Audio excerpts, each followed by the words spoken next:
Pour commencer. Comme tu veux. Ok. Bonjour Tonga, je m'appelle Gauthier, je suis de la sécurité ici. Je voudrais savoir au départ s'il y a beaucoup de plages au Brésil. Ce qui me touche le plus, c'est que moi je suis ici de la sécurité et les gens qui viennent ici, ils posent la question de savoir pourquoi vous avez choisi seulement cette couleur, c'est-à-dire la couleur rouge à votre œuvre. Et moi, n'étant pas l'artiste, je ne sais pas qu'est-ce que je peux répondre aux visiteurs. J'espère que j'en aurai une bonne réponse.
de la gélatine que l'on voyait tout à l'heure, qui était plutôt jaunâtre, de façon à, justement...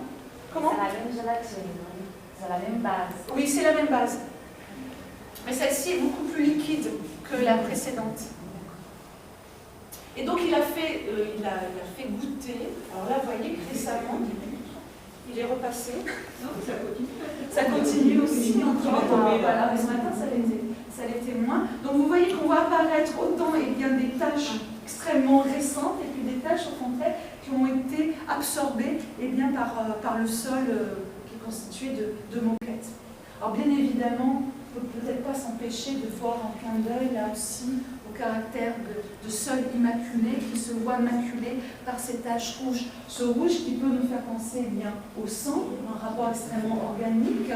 C'est une couleur extrêmement violente. Je ne sais pas comment vous sentez dans cette pièce. Alors, on retrouve à la fois donc, différents éléments que nous avons vus dans les installations précédentes. Le verre, le vase, des éléments qui peuvent nous faire penser à des procédés alchimiques. On voit également des éponges qui là aussi pourraient nous faire penser à un autre clin d'œil, un autre artiste contemporain. Tout à l'heure vous parliez de Joseph Beuys, on pourrait penser à F.K. qui s'est servi justement comme matériel de prédilection à la fin des années 50 de l'éponge, qui n'était pas de la couleur primaire rouge, mais en bleu. Donc je ne sais pas si là c'est volontaire, mais en tout cas on peut y voir certaines allusions. Également vous avez ce panneau, ce filet, qui peut nous faire penser à un hamac. Tout à l'heure on parlait justement de la prépondérance de Tunga pour justement être dans un état plutôt de demi-sommeil, de sieste. On pourrait voir aussi un clin d'œil au panier de commission, filet de pêche, je ne sais pas. Alors là aussi, on peut jouer sur une sédimentation de sens. À noter que ces filets ne tiennent uniquement que par des armatures en bois qui n'évoquent pas du tout la forme de la croix, mais au contraire, la forme qui permet de jouer avec les marionnettes. Voilà, la pantomime, le côté de la théâtralité qui est extrêmement présent ici dans ce travail. Également quelque chose dont on ne perçoit peut-être pas au premier abord, c'est le fait que ces fils qui soutiennent ces filets sont entremêlés. Pour Tunga, il inviterait, mais bien entendu pour des raisons de conservation, sécurité, on ne peut pas rentrer dans ce méandre de filets, mais pour Tunga, il s'agit de la figure du labyrinthe. Et notamment, si vous essayez, si on essayait, ou en tout cas si virtuellement on s'imaginait en train de rentrer, de désambuler dans ce labyrinthe, si on essaye de percer le cœur de ce labyrinthe, au bout d'un moment, j'imagine qu'on frôlerait les filets. Et ces filets, bien entendu, avec notre action, voilà, ils bougeraient. Donc c'est-à-dire c'est un labyrinthe qui normalement est en perpétuelle reconfiguration, il est en perpétuelle mutation. Et tout à l'heure on parlait de ce caractère de non-fixité des œuvres d'art chez Tunga qui est extrêmement importante. Également, je voudrais souligner le fait que la figure du labyrinthe, c'est la figure également que l'on retrouve dans le baroque. Le baroque est extrêmement important chez Tunga, il s'en réclame d'ailleurs. Le baroque, qui lorsqu'on essaie de comprendre la signification première de ce mot, ça vient de barocco, qui veut dire perle irrégulière. Et ici, vous avez énormément de perles de différentes grandeurs. Certes, elles ne sont pas irrégulières, mais en tout cas, elles sont tout à fait différentes. Certaines sont transparentes, d'autres sont bas, d'autres jouent sur des tailles différentes. Donc la perle, là aussi, est assez importante dans cette installation qui devient un environnement scénique, puisque nous sommes normalement invités à rentrer, bien entendu, à expérimenter ce travail. Comment dire, de nettoyer les bouteilles, qui ici est sans doute une allusion justement au goupillon. Vous allez voir dans l'installation suivante, on va retrouver ce rapport du goupillon. Également, Tunga, c'est quelqu'un qui flirte avec le surréaliste. Le surréaliste qui a remis au goût du jour certains écrivains du 19e siècle, je pense notamment à Lautréamont. Chaque élément est autonome, a sa propre fonction, mais le fait de les regrouper entre eux, eh bien leur signification se modifie. C'est-à-dire qu'ici il s'agit de ne plus du tout obéir à une certaine logique, à une certaine rationalité, mais au contraire de rentrer dans d'autres significations. Et ici, vous voyez que finalement on a recours à cet instrument qui permet de nettoyer les bouteilles, au verre, au vase, à l'éponge. On sait à quoi servent ces matériaux, mais le fait de les regrouper ensemble, eh bien, peut nous inviter à construire de nouveaux échafaudages sémantiques pour réaliser certains de ces travaux culturels. Alors, beaucoup de personnes me posent la question, que va devenir cette maquette? Alors, c'est ce que j'ai envie de répondre, je ne sais pas vraiment. Il y a deux suppositions, effectivement. Soit cette moquette, elle va finir aux oubliettes, ou au contraire, on va la conserver pour qu'elle soit réintégrée à de nouvelles œuvres, soit qu'elle devienne effectivement une œuvre à part entière et qu'ensuite elle soit intégrée dans le marché de l'art. Je ne sais pas là-dessus. Alors là, ça reste complètement ouvert à vous de vous imaginer ce que je pourrais vous dire à la fin de cette exposition si j'ai la chance de rencontrer un Portugal. Je pourrai peut-être s'expliquer là-dessus. Aucune idée. Mais en tout cas, vous voyez qu'il y a vraiment ce jeu à chaque fois. J'imagine que l'exposition se finissant mi-novembre, on aura encore beaucoup plus de tâches. Peut-être que ça va créer un caractère peut-être d'uniformité, je ne sais pas. Oui. Alors là, pour le moment, il vient souvent, puisqu'il est également extrêmement attaché à la France. Je crois qu'il est marraine française. Pour des raisons de sécurité, non. Ah, ben oui, c'est déjà bon. Ouais, c'est le problème des musées, hein, ça.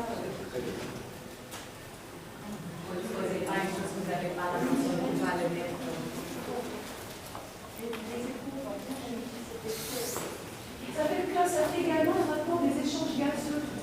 C'est la métaphore du poumon de l'être humain, à savoir l'absorption et du rejet. Ça pourrait aussi être la métaphore de l'anthropophagie, quand on parlait tout à l'heure, on absorbe la culture de l'homme pour l'assimiler et en faire autre chose. Et notamment, le titre de cette installation s'intitule, que je me souviens bien, Trou rouge. Trou dans le sens de vérité en anglais. C'est-à-dire qu'il a voulu mélanger ici un mot anglais, un mot français, et ce qui relève justement ce rapport à la langue, aux différentes nationalités, aussi à quelque chose qui relève de l'anthropophagie au sens brésilien du terme, ce dont je vous parlais, qui ensuite donnait naissance à la brésilianité, ce rapport où on puise, on s'accapare pour en faire autre chose, pour qu'advienne autre chose. Et là, on a beau essayer de traduire littéralement le titre de cette œuvre, c'est dans l'impossibilité, on est dans l'impossibilité, on se fait donc jamais présenté sur la même configuration, toujours sous charge. Au niveau des dimensions, au niveau du nombre des éléments, au niveau de la suspension. Et c'est vrai que jusqu'à présent, dans les autres installations de Tunga, le rapport au sol à la présentation est extrêmement important. Ici, il y a un peu beaucoup plus éthéré, mais le rapport aussi au sol est important uniquement dans ce rapport aux tâches.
N'ont pas été réalisés par Tunga. C'est un travail que Tunga a passé, une commande que Tunga a passée, au CIRVA, qui est le Centre international de la céramique du verre à Marseille, qui est à la fois un centre de formation pédagogique, mais également un centre pour réaliser des œuvres d'art qui font appel, bien entendu, au verre.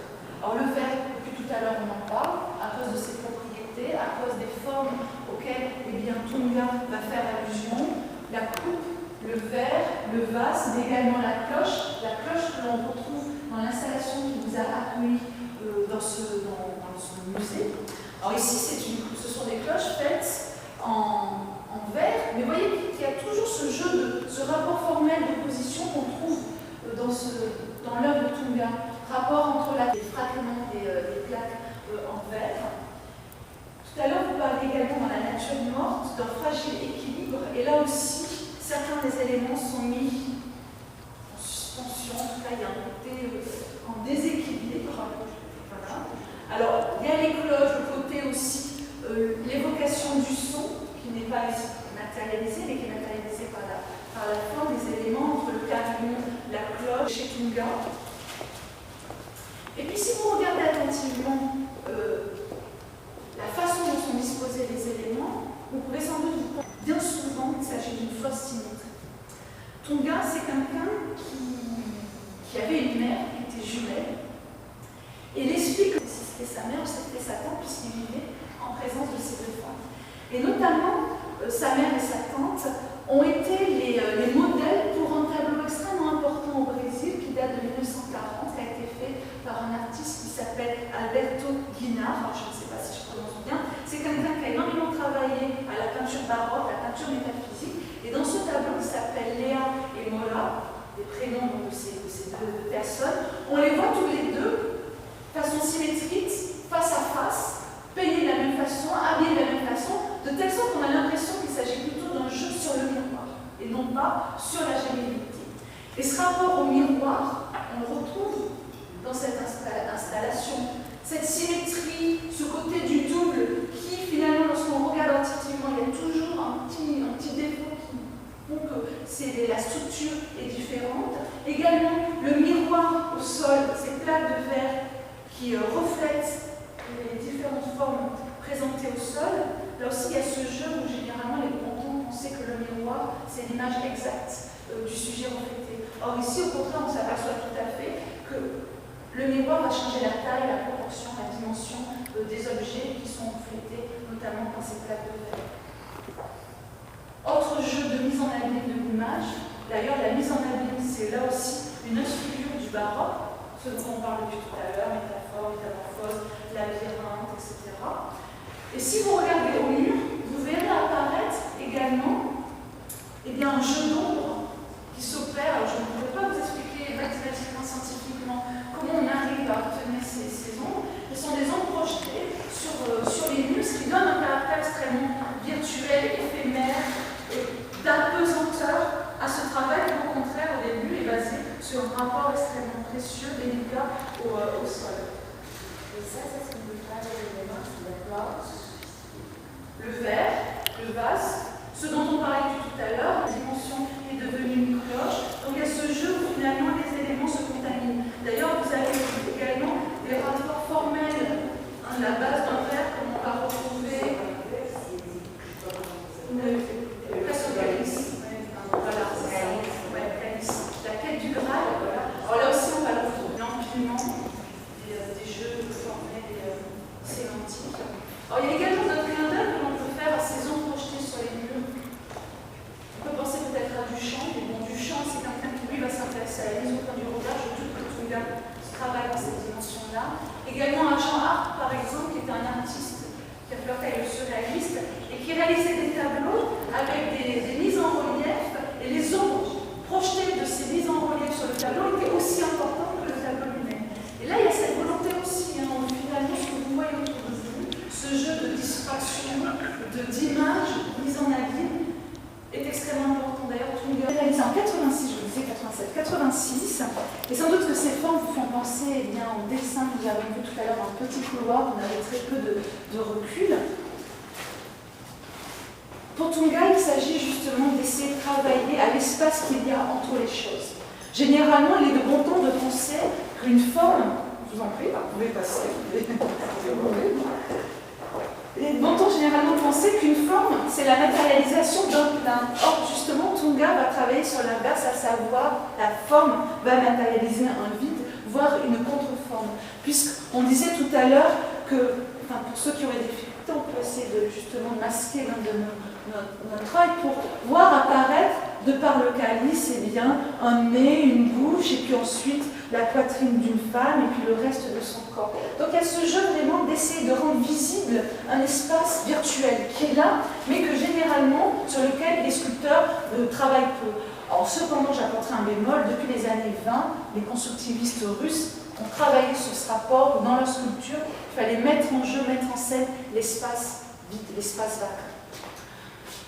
Tunga a pris tout simplement, alors tout tout simplement, c'est pas si facile que ça. En tout cas, dans une des reproductions du catalogue, on voit la façon dont Tunga a procédé. Il a demandé à une femme de se rapprocher du billot de bois et là, au fur et à mesure, essayer justement d'imiter le pourtour, la silhouette même de la personne en faisant tourner, bien entendu, le billot de bois de façon à représenter les deux profils d'un même individu. Alors, pour cette réalisation, Tunga a fait appel à des femmes, mais pas à n'importe lesquelles. Ce sont donc toutes des femmes qui sont nées au Brésil et qui entretiennent un rapport à leur corps extrêmement important parce que ce sont des femmes qui sont soit des danseuses, soit des chorégraphes, soit, j'oublie, des athlètes. Et si vous regardez attentivement ces trois sculptures, vous verrez que ces trois corps sont extrêmement différents l'un de l'autre. Je pense que vous l'avez peut-être décelé. La qualité du bois, la couleur du bois, là aussi, va se référer à la couleur de la peau de ces individus, puisque pour Tunga, il s'agit d'exprimer la pluralité des identités qui font. Ça aurait pu être tourné il y a 30 ans, il y a 40 ans. Et puis, c'est comme l'idée que, vous savez, les parcs, c'est comme couper le fil, couper la vie. Et puis là, ça continue, ça s'arrête pas. Mais il y a ce tunnel quand même qui reste toujours. Il n'y a pas. On voit pas la fin. Au bout du tunnel, c'est toujours. Ça continue. Voilà, comme la musique. Voilà, comme la musique, comme une boucle. En fait. Et puis il y a les boucles de cheveux. Il y a les boucles d'or, en fait, comme dans le conte. Ok.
C'est bon. Avec le contexte. Ouais, voilà. Bien sûr, tout à fait. Sinon, ça